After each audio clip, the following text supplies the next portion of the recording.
Ô Gilvan, perdão, boa noite. Boa noite, Pedro. Tudo bem? Tudo, é um prazer enorme estar com você aqui. Prazer é meu estar aqui falando com você e com as pessoas que estiverem assistindo. Vamos ver se seremos acompanhados por bastante pessoas aí. Gilvan, conta para nós aí, para começo de conversa. Você é jornalista, você já trabalhou em jornais, trabalhou em TV. Conta um pouquinho da sua história para nós, desde lá de Bauru. Eu saí de Bauru adolescente ainda, né, com 16 anos, 16 para 17 anos, e vim fazer jornalismo na Caspe Libero, em São Paulo. Também trabalhei na Folha de São Paulo, comecei na Folha de São Paulo como repórter, depois na Folha da Tarde, a extinta Folha da Tarde, e de lá fui para o Diário Popular. O Diário Popular, que virou depois Diário de São Paulo, permaneci lá. E aí eu acumulei, né? Escrevendo no diário e também como repórter da ESPN Brasil. Você começou na TVA Esportes, né? Isso, a TVA Esportes, acho que depois de um ano ou um ano e meio, se transformou na ESPN Brasil. E lá, inclusive, eu trabalhei um ano com o Casagrande, né? Ele como comentarista, eu como repórter de campo, fazendo transmissões ao vivo das partidas. E depois eu comecei como repórter, aí eu virei editor e colunista. Depois eu fui para o jornal Agora e agora fui nessa linha dos livros aí, né? É o terceiro livro que eu faço em parceria com o Casagrande, então acabamos de lançar o livro Travessia. Exatamente, nós vamos falar. Mas eu queria voltar um pouquinho para abordar você como jornalista na tua carreira, porque é uma das temáticas das nossas lives aqui, é mostrar um pouco da carreira de jornalista para as pessoas que vão nos acompanhar aqui e depois no YouTube. Tem. Eu cometi um ato falho aqui no começo te chamando de Gilson, mas é porque Gilson é seu irmão mais velho, né? Sim, é o meu irmão mais velho, 7 anos E mais. nome do seu pai também, doutor Gilson?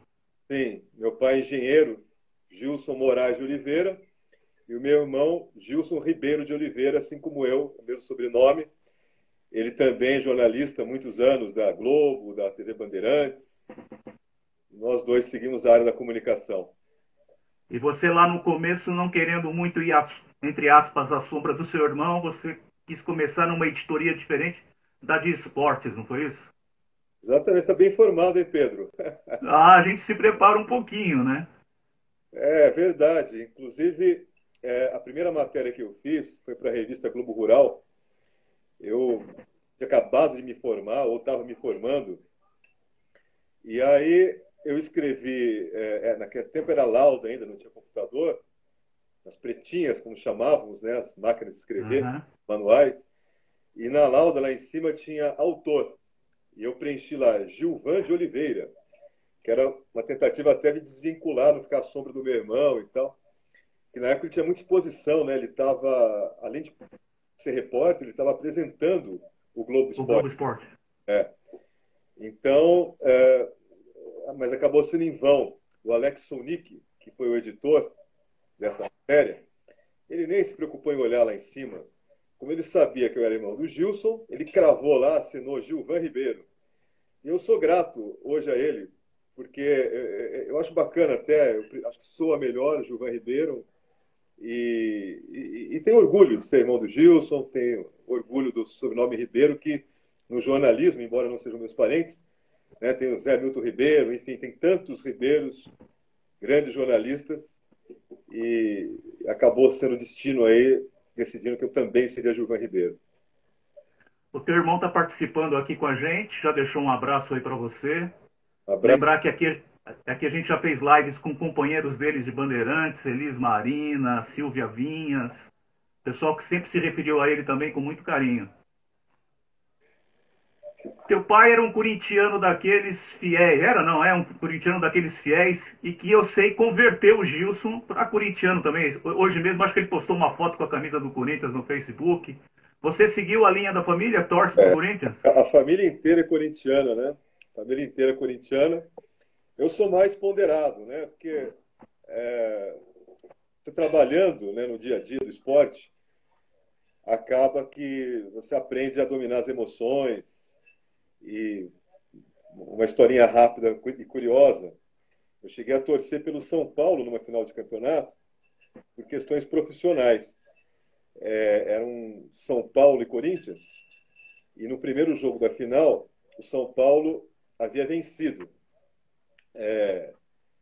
e por uma diferença de 3 gols. No segundo jogo, era um regulamento um tanto quanto esdrúxulo, por qualquer placar que o Corinthians ganhasse, que fosse por 1-0, iria ter prorrogação e pênaltis. Aliás, não, desculpa, ia direto para os pênaltis. E eu tinha um horário muito apertado na Folha de São Paulo, e eu tinha feito uma entrevista com o Raí de apresentação do jogo, antes do jogo. Na Folha de São Paulo eu trabalhava na época, uma ping-pong, né, como a gente chama, que é de perguntas e respostas. E eu tinha guardado uma parte dessa entrevista, que eu falei, isso aí vai ser legal, eu dar com ele já campeão, se ele for. Que eu abordei a pressão que ele sofria de ser irmão do Sócrates. Ele não tinha ganhado nenhum título até então. E eu perguntei, você faz terapia? Como é que você faz para lidar com essa pressão toda? E ele disse que sim, que fazer terapia, evidente que cuidava de vários aspectos, né? Mas esse era um dos principais, talvez o principal que o levou a procurar terapia, era segurar a onda até ele explodir mesmo, né? O Raí demorou um tempinho para realmente se consagrar como jogador. E ele disse que seria a alta dele, da terapia, seria com o título pelo São Paulo, o primeiro título dele pelo São Paulo. Então eu já tinha um material legal e exclusivo, porque eu imaginava que ninguém tinha, e de fato ninguém publicou isso. Eu tinha explorado essa pressão da qual ele se veria livre com o título. Essa pressão de ter que dar certo, irmão do Sócrates, capitão da seleção de 82 e tudo mais. E então, quando o Corinthians ia para o ataque, eu ficava secando, né? E torcendo. Aí as pessoas que me conhecem, você está louco? Você está torcendo pelo São Paulo? Eu falei, eu tenho meus motivos. E aí o São Paulo acabou, de fato, sendo campeão. E eu publiquei uma matéria, eu teria pouco tempo para entrevistar o Raí. E aquela confusão, né? Naquela época era muito comum invasão de campo, e houve invasão de torcedores do campo, tirando já a roupa dele, camisa, calção. Não teria condição de bater um papo mais assim a fundo, né? Então eu guardei essa parte, e então para você ver como que esse lado profissional acaba sendo preponderante. E muito importante também. Você falou que você procura deixar as emoções de lado, e a gente que acompanha o teu trabalho sabe disso. Mas eu vou entrar num assunto aqui que talvez você já tenha comentado muitas vezes, não goste tanto de falar dele, mas, por exemplo, lá no site Terceiro Tempo do Milton Neves, tem lá que fim levou Gilvan Ribeiro. E ele começa um parágrafo lá chamando você de polêmico, por causa de 2 situações que você passou na carreira entrevistando 2 técnicos. Você se considera polêmico, Gilvan? Eu não sou polêmico. Eu faço simplesmente meu trabalho com seriedade e não pipoco. Perfeito. Nesses 2 casos, inclusive, é curioso, eu não tive nenhuma contundência. Eu já passei por situações muito mais tensas, matérias mais, não digo polêmicas, porque a polêmica ela surge, não é o repórter que faz, né? Elas tiveram repercussão, né? Um exemplo só. Eu dei um furo uma vez que o Palmeiras tinha dado dinheiro para o Corinthians já estava virtualmente eliminado do Campeonato Paulista, e o Palmeiras deu dinheiro para os jogadores do Corinthians ganharem do Guarani para classificarem o Palmeiras. Evidentemente, pela rivalidade, houve uma repercussão terrível. A torcida do Corinthians jogou moeda no campo no jogo seguinte, foi tenso e tal. Tentaram, no primeiro momento, negar a matéria, mas depois acabaram. Felizmente, há jogadores que têm personalidade e caráter. O primeiro foi Marcelo Digian, o Neto, que era capitão do time na época também, falou, olha, ele fez o trabalho correto dele, não é justo que a gente desminta uma verdade, né? Lógico. Aquela situação foi tensa e várias outras situações tensas, né, que eu já vivi na carreira. Agora, curiosamente, as agressões foram gratuitas, né? O Serginho Chulapa, ele foi um jogo Corinthians e Santos no Pacaembu e ele estava perdendo o jogo, né? Ele era técnico do Santos e ele já estava descontrolado durante a partida. Tanto assim que eu estava fazendo a transmissão pela TVA Esportes, se não me engano, ainda não tinha virado ESPN Brasil. Inclusive, acho que era com 1 hora de delay a transmissão. E eu até avisei os assinantes, olha, eu só estou escutando o técnico do Corinthians, Eduardo Amorim, e não o Serginho Chulapa, para respeitar esse momento, porque ele está bastante alterado. E aí a câmera até mostrou ele dando socos naquela cobertura que tem, ou tinha, sobre os bancos de reservas do Pacaembu, e ele dava socos ali, né? Evidentemente, até machucava com aquela força que ele batia no banco. E a criança é pequena, né? Então, ele estava muito alterado. E no intervalo, ele foi expulso. Tanto estava alterado que ele tentou bater no árbitro e foi excluído da partida. Foi expulso, foi comandar o time lá das numeradas do estádio. Na época, eu não lembro se era rádio ou celular. E aí ele acabou ficando mais nervoso ainda por ter sido expulso. E ao final do jogo, eu fui ao vestiário e aí houve aquela confusão gratuitamente, porque ele estava nervoso e acabei sendo agredido gratuitamente. E com o Luiz Felipe Scolari, também estava muito pressionado, não tinha sido ainda campeão pelo Palmeiras, e ele proibiu a torcida de entrar ali no estádio. Era no estádio lá de Barueri, estádio municipal de Barueri, onde estava sendo feito treinamento. E ficou muita gente para fora, né? Porque é uma cidade que não tem assim, tantas opções de lazer. Então, era um acontecimento. Eu só perguntei para ele se tinha partido dele, já que o guarda municipal dava essa informação ao público, se realmente tinha sido uma decisão dele, que era para ter mais privacidade, treinar jogada ensaiada, coisa do tipo. Mas aí ele estava já muito destemperado, começou a me xingar e eu tentei até me afastar, fui ficar com o Veloso, com quem eu sempre tive uma ótima relação. E o Veloso ficou ali, eu já tinha entrevistado o Veloso, mas fiquei ali do lado dele, o Veloso falou, fica aqui, porque ele é casca grossa, né? E mesmo assim, em vez de ele ir embora, né, ele passou pela porta de saída do estádio e foi de novo na minha direção para me insultar de novo. E aí eu respondi, porque ele falou para eu ir para aquele lugar, eu falei, olha, vai você, meu amigo, eu estou aqui conversando com o Veloso, não lhe dirigi a palavra, eu não fui agressivo, eu não falei palavrão, você falou um monte e eu me retirei. Agora você vira atrás de mim, não. Você, por favor, vai embora. E aí ele acabou me desferindo um soco, esse pegou de raspão, né? O Serginho me machucou, foi uma cabeçada, né? A cabeçada. Abriu o meu supercílio, tive que tomar, se não me engano, 10 pontos, uma coisa assim. O Luiz Felipe Scolari, eu me desvencilhei, pegou só um soco de raspão.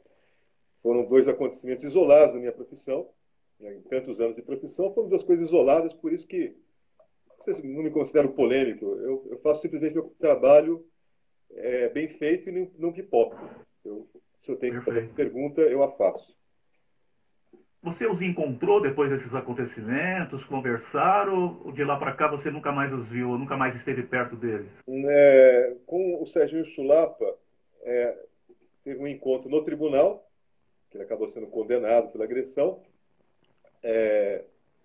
mas não houve conversa, inclusive ele tentou falar, mas o juiz não permitiu, que só eu podia falar. E aí depois que eu fui embora, ou uma outra vez que ele foi convocado, que aí ele deu a versão dele, então não houve troca nenhuma. E depois chegamos a cruzar no Santos, porque ele foi demitido na época pela agressão, né? Foi no próprio dia que ele foi demitido, se não me engano. Não, não. Foi, inclusive, foi até por intervenção do Pelé. No dia seguinte, ele, inclusive, eu tinha de fazer exame de corpo de delito, E na volta, eu ouvi, e ele se desculpando, mas era uma desculpa assim, ele não me fez nada, ele só estava no lugar errado, na hora errada e tal, e eu não quero perder o meu emprego, então eu não quero prejudicar minha carreira, então desculpa. Então, assim, eu acho que isso não é uma desculpa, né? Então, eu decidi não encontrá-lo. Depois, ele voltou a trabalhar no Santos como auxiliar técnico. Então, por exemplo, eu lembro uma vez o Luxemburgo, eu fui entrevistar o Luxemburgo, várias vezes eu fiz matérias especiais com o Luxemburgo, lá no Santos e tal. E ele cruzava, né? Mas a gente se cruzava sem trocar palavra. E com o Luiz Felipe Scolari, voltei a encontrá-lo depois, quando ele foi técnico da seleção, mas eu fazia perguntas assim, em coletivas, e não tem porquê. Não é uma pessoa de quem eu gostaria de ser amigo, né? Não tem nada a ver, Não. não há pontos em comum. O Casagrande, por exemplo, porque eu me tornei amigo dele, fora da questão profissional. Porque a gente se gosta de cinema, teatro, a gente tem interesse por música. Então, assim, quando há pontos em comum, né, a gente acaba tendo um contato maior. O próprio Neto, né, nós temos uma ótima relação e tal. E vários outros jogadores, né, Zete, Veloso, enfim, muitos outros jogadores. O Zete é um artista, né? Agora ele parou de pintar, mas ele pintava quadros. Então, a primeira vez que quem publicou isso fui eu. Ele estava afastado com uma lesão no rim, que ele caiu com o cotovelo no rim e houve um sangramento. Ele ficou um tempo grande parado. E ele teve depressão. Para aliviar essa depressão, ele começou a pintar. Eu fui visitá-lo para fazer uma entrevista na casa dele. Cheguei lá e estava pintando. Então, quer dizer, é um cara que é mais sensível, ele tem outros interesses na vida. Então, não é o caso do Filipão, que é um admirador do Pinochet, por exemplo. Então, não tem nada em comum. Compactuamos na mesma ideia aqui.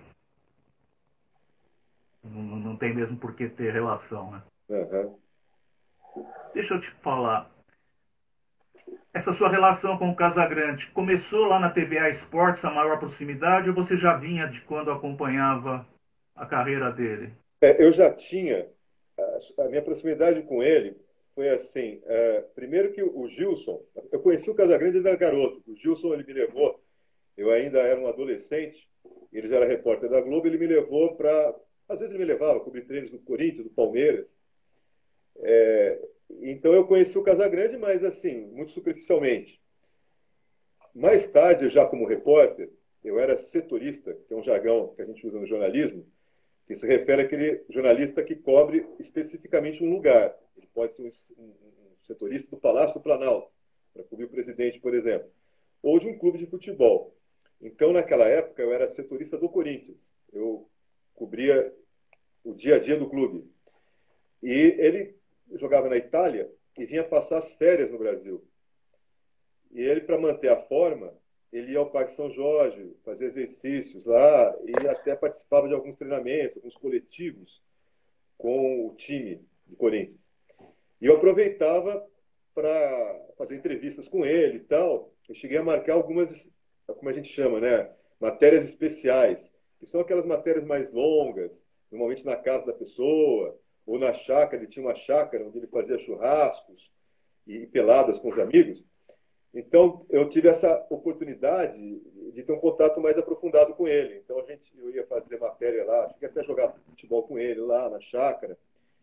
E aí ele gostava muito de rock, a gente trocava ideia, né? Depois acabava a entrevista, a gente ficava trocando figurinhas, né, entre aspas, sobre discos. Naquela época tinha muito vinil. E falando sobre cinema, teatro, ele sempre teve esse interesse, né, pelas artes. Inclusive, hoje ele é um produtor cultural, né, produz shows e tal.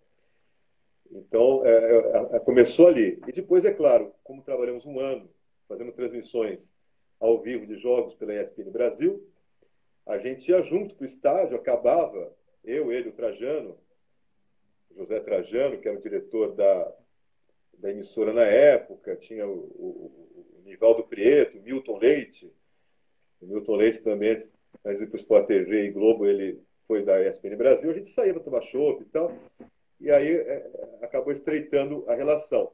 E mais tarde, quando eu era já editor de esportes do Jornal Diário de São Paulo, eu contratei o Casagrande, né? Eu como editor, eu editava as colunas do Casagrande e escrevia para ele. Eu batia um papo com ele por telefone e depois escrevia as colunas.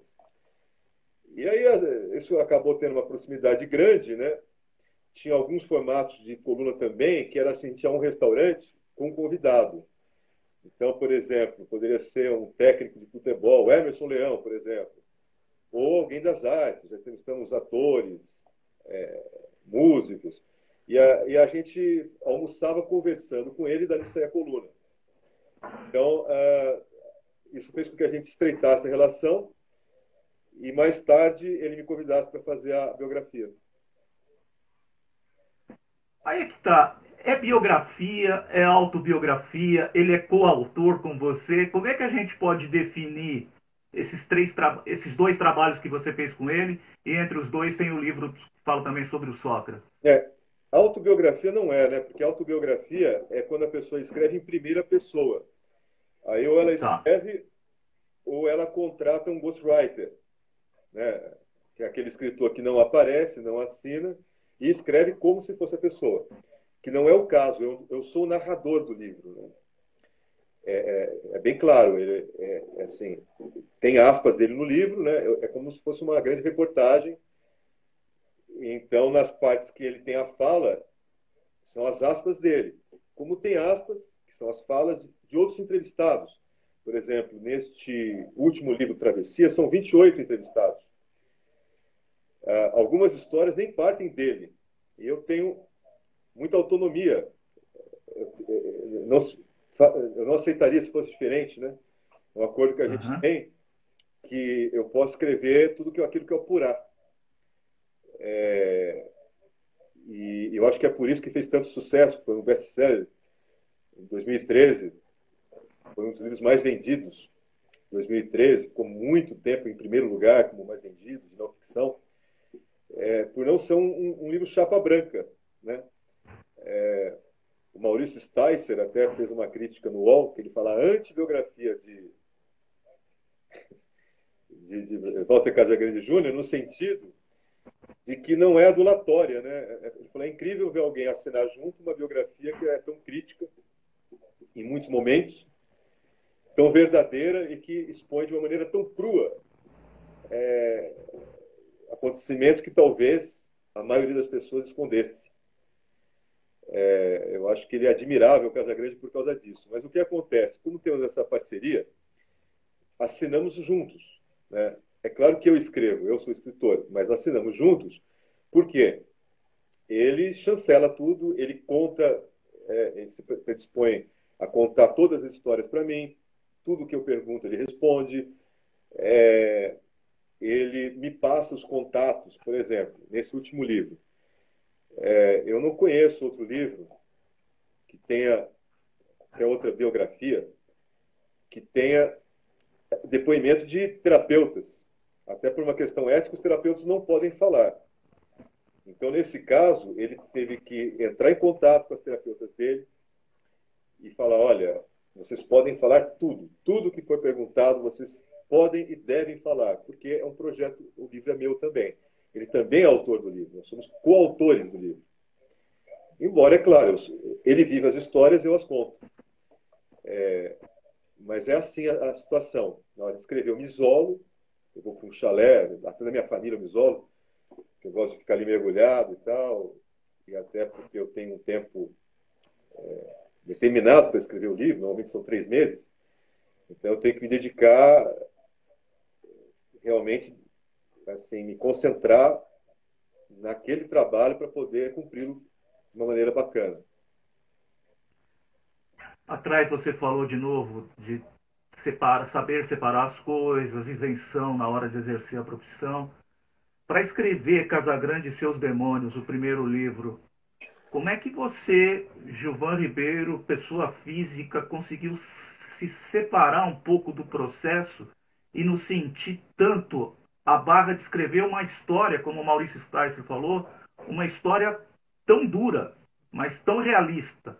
Você conseguiu não se envolver ou ao se envolver você conseguiu se segurar? Como é que foi esse processo para você? Porque para ele deve ter sido muito difícil abrir, se bem que ao abrir ele está se cuidando, ele está se alertando o tempo inteiro, né? Mas e você tomando ciência de tudo aquilo, o quanto aquilo mexeu com você? Ou você conseguiu se afastar, deixar num cantinho, num escaninho do seu ser aí para que não atrapalhasse o trabalho? Não, eu me emocionei, sim, me afetou, porque é diferente, né? Eu procuro esse distanciamento como jornalista, fazendo uma reportagem para jornal e tal. Quando é um livro, que é uma coisa mais pessoal, é um mergulho numa personalidade, e alguém, inclusive, de quem eu sou amigo, né? É claro que aquilo abala. Eu tive, inclusive, eu vivenciei algumas situações, por exemplo, logo no início, né, o livro começa de maneira muito forte, que é o convívio dele com os demônios. Ele estava tendo surtos psicóticos, visões demoníacas. Nesse segundo livro, ele teve uma recaída, eram demônios diferentes, de certa forma mais assustadores até. No primeiro livro, esse surto psicótico aconteceu em 2007. O livro foi publicado em 2013, mas o surto psicótico refere-se a 2007. Eram demônios gigantescos, assustadores, mas ele não via com uma... Eles não eram tão humanos, as feições e as personalidades. Eram seres assustadores, que ele via rapidamente, já desviava o olhar, e, e, e ali ele estava muito magro, ele estava esquálido, ele estava se aplicando cocaína e heroína na veia, speed, né? É uma mistura dos dois. E eu lembro que teve uma festa na casa dele, eu cheguei e fiquei assustadíssimo, porque ele estava extremamente magro, com as costelas à mostra, sabe? Saltadas, a própria maçã do rosto, né? Chupado assim, sabe? E o osso proeminente. Ele estava próximo à morte, eu diria, sabe? Ele estava assustador mesmo. E naquele dia, por exemplo, eu notei que eu coloco isso no livro, e isso ele nem se lembraria para me contar, é porque eu vi. O cinto tinha buracos adicionais que ele fazia com faca, porque ele já tinha ido até o último buraco do cinto e assim mesmo continuava a emagrecer tanto, ficava uma calça toda, parecia que caberiam 2 casagrandes dentro da calça. E ele estava já fazendo furos com uma faca, assim, de uma maneira precária, tal. Então eu participei de tudo isso. Essa vez, inclusive, eu saí já estava de amanhecendo, esperei todos os convidados irem embora. Tinha muita gente do rock, todo mundo muito preocupado com ele. Então, eu fui o último a ir embora, já conversei longamente com ele, tentando alertá-lo de que ele ia acabar ou morrendo, ou então ele iria, se ele não tomasse a decisão de procurar tratamento, que iria ser internado à revelia, o que de fato aconteceu, né? Porque um mês depois ele acabou sofrendo O em carro, acidente. também tentando fugir dos demônios, e aí um ano internado involuntariamente. Então é claro que isso mexe e os demônios, né, estão no subconsciente humano. É pesado, é uma coisa assim. Foi surto psicótico? Eu acredito que sim. Né? Eu sou filho de um pai ateu com uma mãe muito religiosa. Minha mãe, ela tem todas as religiões. Né? Ela teve uma formação católica, depois ela se tornou espírita. Aí meu pai teve uma cuidadora que era evangélica. Ela, aquela, como é que é o termo mesmo que se fala quando é coisa religiosa, assim, a mistura das religiões. Me fugiu agora o termo. Mas sincretismo religioso, né? Minha mãe, ela é o maior exemplo de sincretismo religioso, porque ela respeita todas as religiões e é muito mesmo, faz orações. Qualquer conversa que eu tenha com ela, é impossível que ela não termine abençoando, pedindo que Jesus me Sem dúvida. proteja. E meu pai, ateu. Então, eu tenho uma parte bem racional e a outra mais religiosa, né? Não tenho uma religião específica, mas eu tenho uma religiosidade.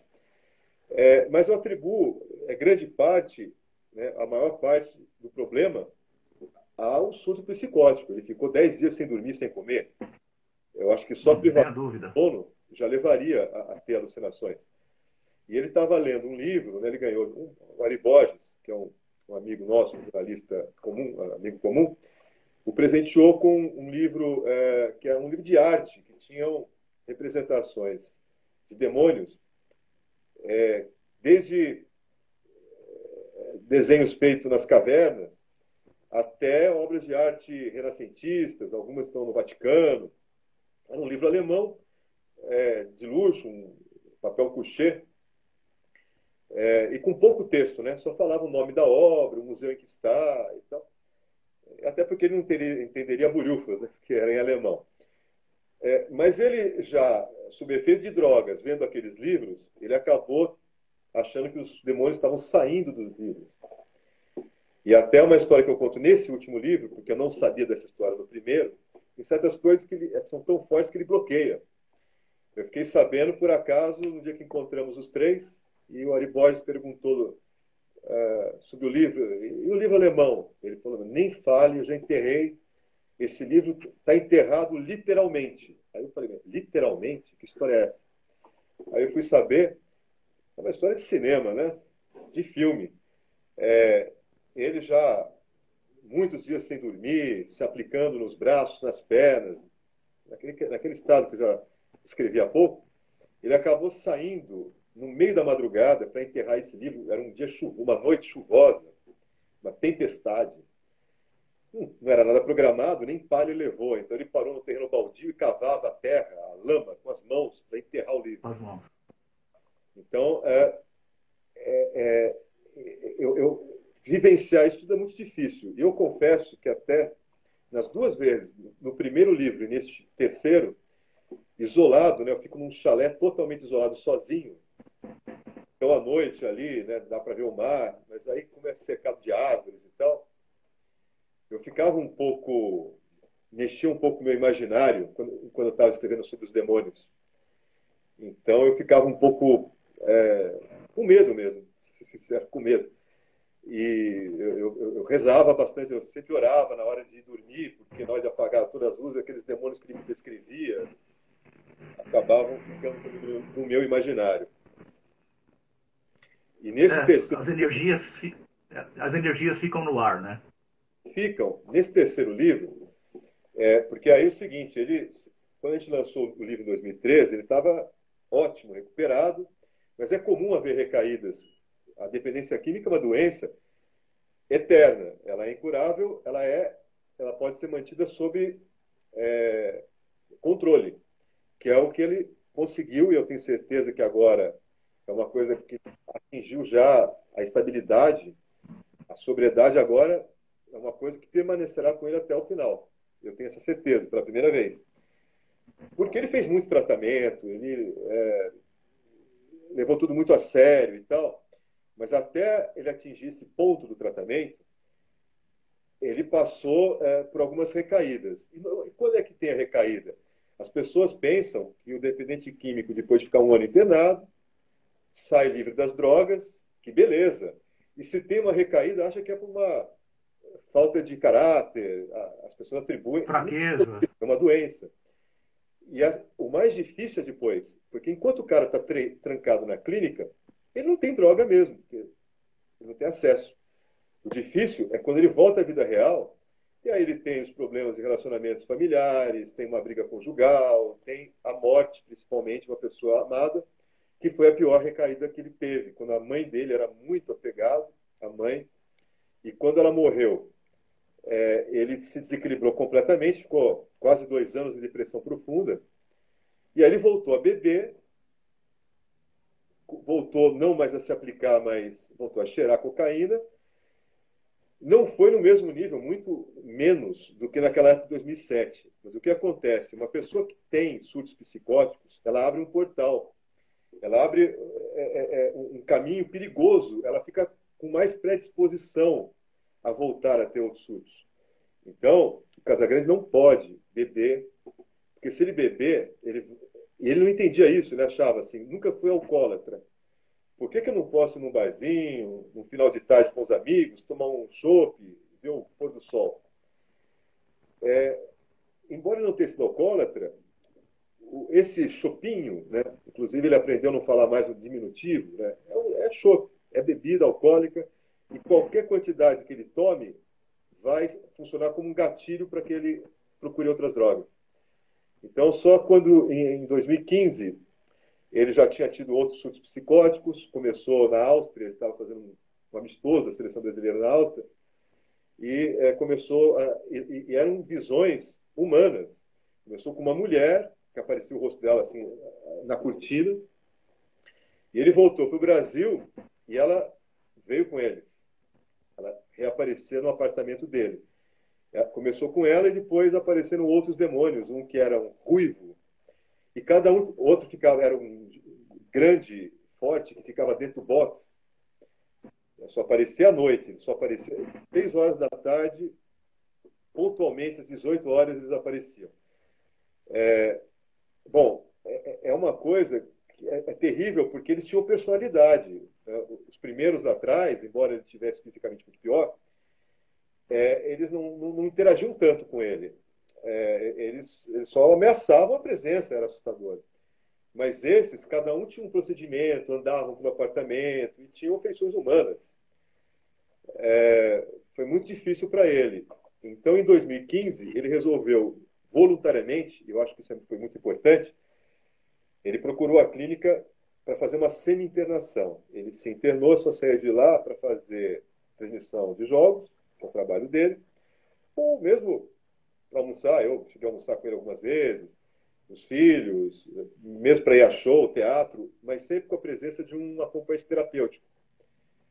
E ele fez terapia cuidando de outros fatores, porque não adianta só ficar longe da droga se não cuidar traumas, coisas que vão predispor o dependente químico, que em geral são pessoas muito sensíveis, predispõe eles ao uso da droga. Então ele teve que tocar em muitos pontos difíceis, dramáticos dentro da vida dele, tratar tudo aquilo para que hoje ele tenha esse equilíbrio que faz com que ele realmente mantenha a sobriedade.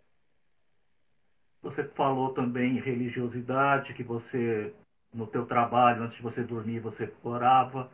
O Casagrande procurou também alguma sustentação espiritual, de religiosidade, para enfrentar esse processo todo? Ou ficou só mesmo na terapia, nos medicamentos, no tratamento? O que você pode falar a respeito disso? Não, foi principalmente por terapia. Ele se aproximou, digamos que ele tem encontrado Jesus, o Casagrande. Mas o tratamento ele é científico. O que Não, sem dúvida. Ele fez tratamento com psiquiatra e psicólogos. É um tratamento caro, né? Que inclusive é uma das bandeiras, das lutas que ele tem, é que exista um sistema de saúde ofereça mais oportunidade de Banque, né? tratamento para os dependentes químicos. E agora, o que aconteceu ele em relação a Jesus foi o seguinte: ele tinha essa coisa da rebeldia do rock, né? Tem uma coisa que às vezes faz algum certo culto, uma coisa da rebeldia e que às vezes associa-se com a imagem de Lúcifer.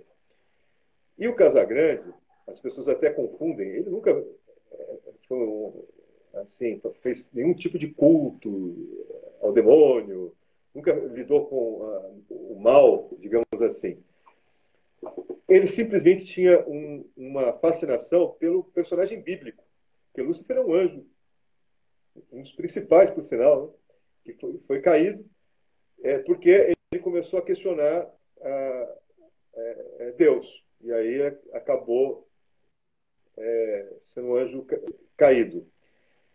E ele tinha essa coisa de ser a rebeldia, de contestar Deus. Porque essa coisa assim, né, por exemplo, tem muitas passagens, né, um jovem, principalmente no Velho Testamento, que são chocantes, né? Que parece um Deus muito violento, um Deus muito assim, Punitivo, hã? Como? que pune, né? Um Deus É, que pune, exatamente, que vingativo, castiga. né? Então, nesse sentido que ele se identificava com o personagem, mas ele é um personagem bíblico só. E aí, somente quando ele começou a usar drogas e ter as alucinações, aquilo se tornou um problema. Até então, era uma coisa só de um interesse até intelectual. Ele lia passagens até bíblicas e tal, né? Tem o rei Salomão, que aprisionou os demônios bíblicos dentro de uma garrafa. Enfim, tem várias histórias, né, que estão até na Bíblia, algumas delas, que ele tinha interesse. O que aconteceu? Quando houve o ataque, isso já conto nesse terceiro livro, Travessia, que é uma continuação do primeiro, porque o segundo foi a dupla Sócrates e Casagrande.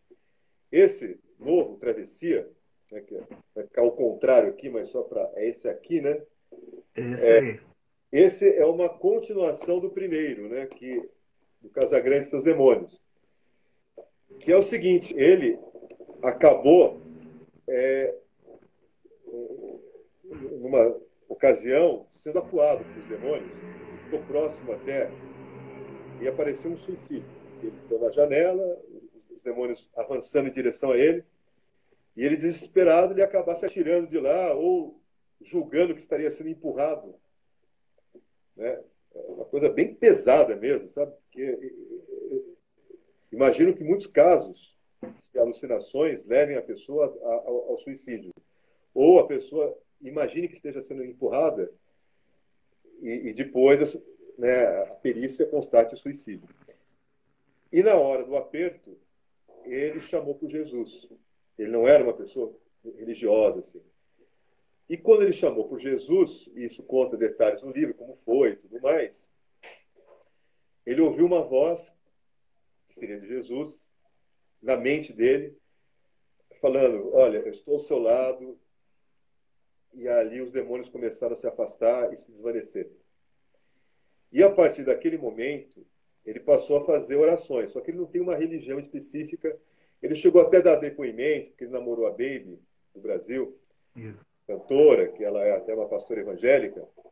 E também tem um amigo, o lateral direito, o Paulo Roberto, aquele que foi do Grêmio, da seleção brasileira, e um monte de time, né?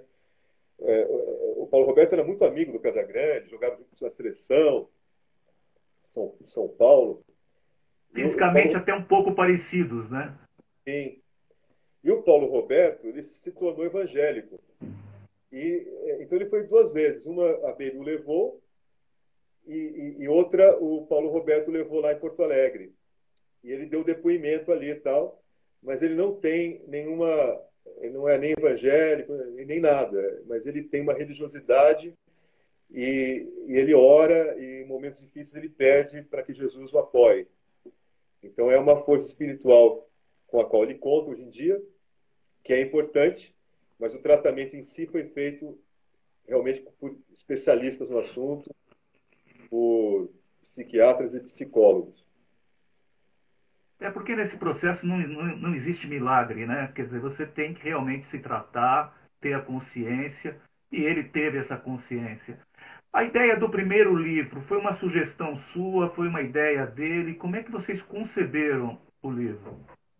É assim, o Marcelo Frômero, o ex-Titã, né? Ou Titã, né? Morreu Titã, sempre Titã.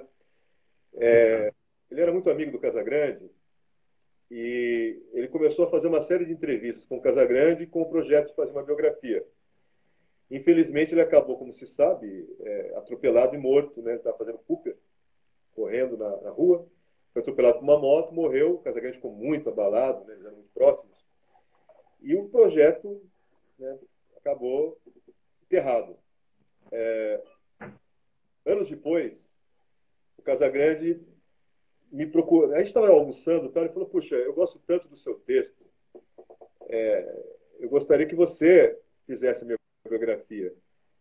Por que você não a escreve? Só que naquela época não era público que o Casagrande usava droga. E eu sabia que para fazer uma biografia verdadeira, sincera, como tem que ser qualquer biografia que se preze, eu teria que tocar nesse assunto que é fundamental. O Casagrande ele tem uma fascinação pelos anos 70. Tanto que ele até tem que evitar assistir alguns filmes. Ele ficou um tempo proibido de ver Hair. porque retrata a droga ainda na parte prazerosa, né? Lúdica. Lúdica, exatamente. E ele tem essa coisa do amor livre, de todos os amigos ali. Então tem o negro, o loiro, a, a menina, aí aparece depois a negra, que é a mulher de um dos integrantes do grupo, que também acaba se juntando à trupe. Então, assim, é aquela coisa bonita, né? De comunhão entre todos, interracial, comunhão de ideias, de um mundo de paz, né? Naquela época era contra a guerra do Vietnã. Então, isso marcou muito o Casagrande, né? E quando ele assiste o Hair, tem uma viagem nesse sentido. Tal. Hoje ele já pode assistir, com cuidado. Mas ele ficou muito proibido e tal. Então, assim, quando eu conversei com ele, eu deixei claro que não dava para fazer naquele momento o livro. Porque como é que eu faria? Né? Publicar um livro a Globo não era uma coisa que sabiam que ele usava droga, como é que ficaria o principal comentarista esportivo da Globo, lançar um livro, e naquele momento não tinha tido problemas, ia ser uma coisa que quase como uma apologia, o que ia ser? Não tem problema nenhum, eu uso drogas e estou bem. Então eu falei, olha, enquanto você não puder abrir publicamente, eu não vou fazer o livro. Eu não vou começar a fazer entrevista sem ter um objetivo. É ruim isso. Vamos um dia, quem sabe. Eu gosto de ter um objetivo. Trabalhava muito, inclusive, na época, final de semana também. Então ficou em suspenso o projeto. Aí, por coincidência, um tempo depois, uma amiga minha, Aida Veiga, que é uma jornalista, já foi da Veja na época, ela estava como editora da Editora Globo.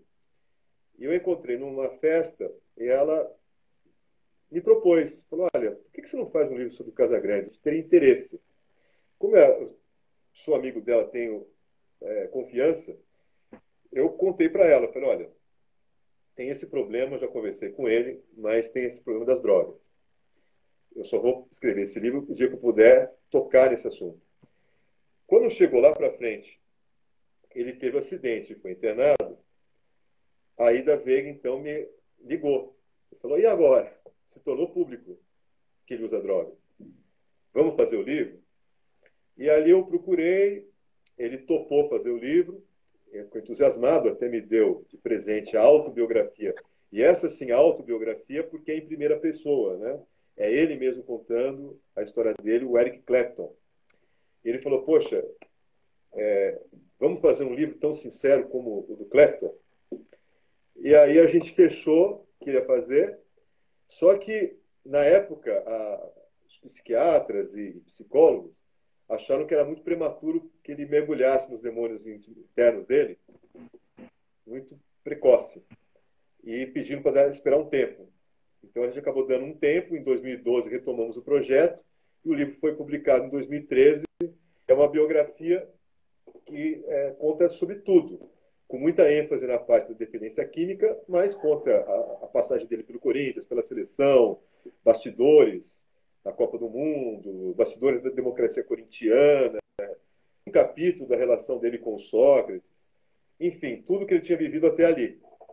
Depois, o segundo livro, é Sócrates e Casagrande, uma história de amor, porque eles tinham uma relação muito intensa, de amor mesmo, né? Porque amor necessariamente, como tem muita homofobia, né? Já pensa sempre numa coisa sexual. O amor, né? Como você ama a sua mãe, você ama o seu filho. Né? Então, é uma relação de amor incomum de se encontrar entre jogadores de futebol. Sinceramente, eu nunca já conheci muitos jogadores, até muito amigos, mas no nível de entrosamento que eles tinham, de afeto que um tinha pelo outro, cumplicidade, né? Eu nunca vi. E eles ficaram um tempão sem se conversar, porque o Sócrates ele fazia umas brincadeiras meio picantes às vezes, sabe? Até comigo ele já fez, e eu não vou contar aqui porque eu não gostei. Foi constrangedor para mim, mas ele fez numa mesa de bar. Se ele tivesse feito comigo sozinho, eu poderia levar numa boa. Mas ele fez, eu estava chegando, tudo bem, ele joga uma brincadeira que constrange a pessoa. E ele fez uma com o Casagrande, dizendo que o Casagrande tinha se vendido ao sistema, por ser a Globo, a maior emissora do país e tudo mais. E tinha muita gente perto e tal. O Casagrande ficou magoado, ficou um tempão sem se encontrar. E aí eu tentei fazer a aproximação deles, quase consegui uma vez, mas acabou não dando certo. Eu conto isso em detalhes no livro. E eu fiz assim, na verdade, comparando a personalidade de cada um, o que eles tinham em comum e as diferenças. E nesse último, é uma continuação do Casagrande e seus demônios, com tudo que aconteceu na vida do casal de 2013 para cá. Claro que eu retomo algumas coisas de lá para mostrar a evolução e os desdobramentos, né? E aí conto as recaídas, a volta às visões demoníacas, e tem os depoimentos dos amigos dele do rock. Então tem os Titãs, Paulo Miklos, Branco Melo, Nando Reis, tem o Kiko Zambianchi, o Nazi, o Carlini, o guitarrista Luiz Carlini, que são muito amigos do Casagrande, e que além de eles contarem umas histórias, algumas até pesadas, impactantes, que eles viveram lá do Casagrande, eles ainda tiveram a coragem de expor a própria experiência deles com as drogas. Eu até falo que acho que, de certa forma, esse livro traz o retrato de uma geração que caiu naquele conto do sexo, drogas e rock and roll. De rock and roll. Pagar essa conta, né? E aí tem outras coisas, como é um livro, esse último, mas luminoso, porque ele já pega essa travessia já sendo cumprida.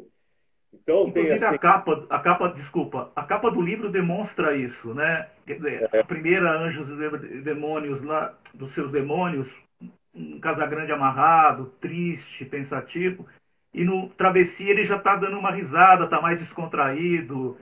E a minha pergunta vai nesse sentido também, desculpa ter te interrompido. imagina. O Travessia foi mais fácil de escrever, porque você já conhecia o processo. Ele foi um pouco mais leve no sentido do seu envolvimento, da sua visão de tudo que tinha que ser retratado no livro? Então, não foi mais fácil, porque é sempre difícil para você encontrar uma linha narrativa, porque eu tive que amarrar muita coisa, né? Eu tive que amarrar todos esses amigos do rock, as histórias deles, sabe, criando entrelaçar tudo, porque um capítulo leva ao outro. Eu não gosto de escrever livros com capítulos estanques. Eu gosto de que a pessoa tenha uma continuidade. Ela leu o primeiro capítulo, desenvolver, né? ela vai chamar o segundo. O segundo, e não é cronológico. Então tem que sempre encontrar uma linha narrativa para isso e amarrar tudo isso, né? Então, assim, sempre é um esforço, né? Escrever um livro requer muita energia, tem um lado prazeroso, mas muito sofrimento também, muita transpiração, né? Acho que é mais transpiração do que inspiração. E ele é mais luminoso por isso, e traz, assim, o capítulo da Baby, que até é o maior, tem umas histórias maravilhosas ali da Baby com ele. E o final, né, que é o Adonirando, que foi o maior espetáculo que ele já produziu, em homenagem ao Adoniran Barbosa, no Teatro Municipal de São Paulo, um palco nobre que ele abriu para o samba, só que com um elenco estrelado, né, que tinham roqueiros, rappers e até música clássica, né, com João Carlos Martins. Foi um sucesso, assim, lotado o Teatro Municipal. Então acaba num momento de êxtase, né, realmente de celebração, uma vitória mesmo contra a dependência química.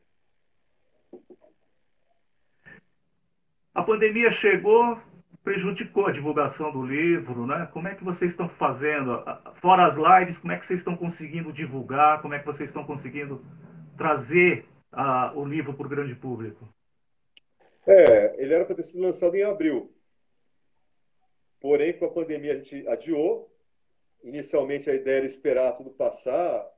A gente foi muito otimista lá no começo, imaginávamos que lá por setembro já poderia estar tudo normalizado. Muitos de nós fomos. Quando a gente viu que o negócio ia longe, aí a própria editora, né, fica uma crise econômica terrível, né? Tem livrarias fechando, e a editora pediu para que, como é um livro que tem potencial de venda, porque os dois anteriores já foram bem-sucedidos, o primeiro, então, muito fora da curva, assim, da média do Brasil, a editora pediu para que a gente lançasse. E aí a gente está fazendo dessa forma, né? Entrevistas para sites, TVs, jornais. O Casagrande deu várias, eu dei algumas, ele evidentemente deu mais. E fizemos lives, estamos fazendo lives variadas e faz parte, uma ideia de a gente convidar algumas dessas personalidades, alguns personagens do livro, para fazer conosco também, contar algumas histórias do livro. Então vamos começar a fazer mais lives e tentar levar isso para quando acabar a pandemia, a gente possa sim fazer um evento, está nos nossos planos, fazer uma noite de autógrafos para as pessoas que tenham comprado o livro agora, que elas possam levar para a gente fazer como sempre foi feito, né? Assinando com dedicatória, tirando foto, porque é legal esse contato direto com o leitor. Não tem nada que substitua, né? Esse contato humano. Nada. E o Casagrande se transformou numa grande pessoa, né? Num grande cidadão, num grande exemplo, passando a história dele, conversando com as pessoas de forma aberta, se abrindo.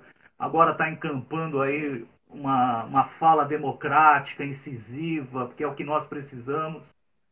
E eu tenho aqui só que desejar a vocês dois muito sucesso com mais esse livro, que ele seja tão best-seller quanto foi o primeiro. Você sabe aí que a gente tem o tempo do Instagram, então estamos encerrando aqui, o papo foi fluindo, fluindo, fluindo. E eu, puxa, Gilvan, eu te agradeço de coração você ter participado, você ter tido a confiança de vir conversar com a gente, falar da sua carreira, falar dos livros, deixar um abraço para você, para a família, dar um abração no casão, para que tudo realmente corra o melhor possível para vocês nesses novos tempos e que vocês alcancem o sucesso que buscam e principalmente abrir os olhos de todo mundo em relação ao que você falou, né? O fascínio pela droga, pelo sexo, pelo rock and roll, que um dia a conta chega. Obrigado. Foi um prazer meu, Pedro, conversar contigo. Muito obrigado pelo convite, a todos que nos assistiram. Um grande abraço. Obrigado, viu? Uma boa noite para você. Continue aí, continuem cuidando da saúde. Claro. Um grande abraço. Um abraço.